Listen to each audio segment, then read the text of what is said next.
북한이 오늘 오전 발사체를 발사하자 일본 정부는 관련 사실을 신속히 발표하며 긴급 대응에 나섰습니다. 미국 정부도 상황을 주시하면서 촉각을 곤두세우는 모습인데요. 추시 기자 연결합니다. 김희준 기자. 네, 국제부입니다. 먼저 일본 정부 반응 전해주시죠.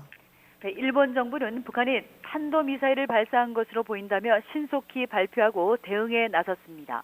일본 방위성은 오늘 오전 7시 전에 북한이 동부 지역에서 동해를 향해 복수의 탄도미사일을 발사한 것으로 보인다고 확인했다고 NHK 등 일본 언론들이 보도했습니다. 방위성은 그러면서 이 발사체가 일본 영역이나 배타적 경제수역 EEZ에는 도달하지 않은 것으로 파악했습니다. 일본 정부는 현재 북한의 발사에 긴급 대응에 나서는 한편 발사체의 재원과 종류 등 관련 정보를 분석 중입니다.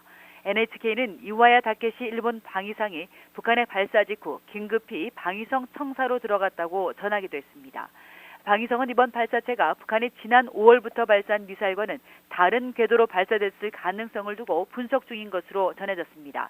한편 일본 해상보안청은 북한이 발사한 미사일을 탐지했다며 선박들의 미사일 파편에 접근하지 말라고 경고하기도 했습니다. 미국 정부의 반응은 나왔습니까? 네, 북한의 발사 직후 미국 정부 측에 긴급 논평을 요청했는데요. 북한의 미사일 발사 보도를 인지하고 있으며 동맹인 한일과 긴밀히 상의하고 있다는 미 정부 고위 당국자의 답변이 돌아왔습니다. 이 당국자는 그러면서 관련 상황을 계속 주시하고 있다고 설명했습니다. 이 같은 반응은 북한이 한미연합 훈련에 반발하며 최근 잇따라 단거리 탄도미사일을 발사했을 때와 같은 것입니다. 과도한 대북 대응을 자제하는 한편 그 배경과 의도 등의 촉각을 곤두세우고 있는 것으로 풀이됩니다. CNN 방송은 미 당국자들을 인용해 북한이 단거리 미사일 2발을 15분 간격으로 발사했다고 보도했습니다.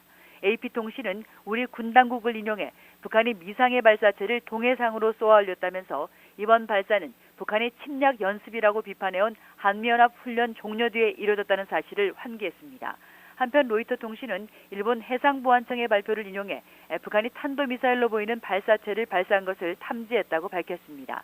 그러면서 지난 6월 판문점 북미 정상회담 이후 이뤄진 북한의 일련의 시험 발사에는 북미 비핵화 협상을 재개하려는 의도가 깔린 것으로 분석했습니다. 지금까지 국제부에서 YTN 김희준입니다.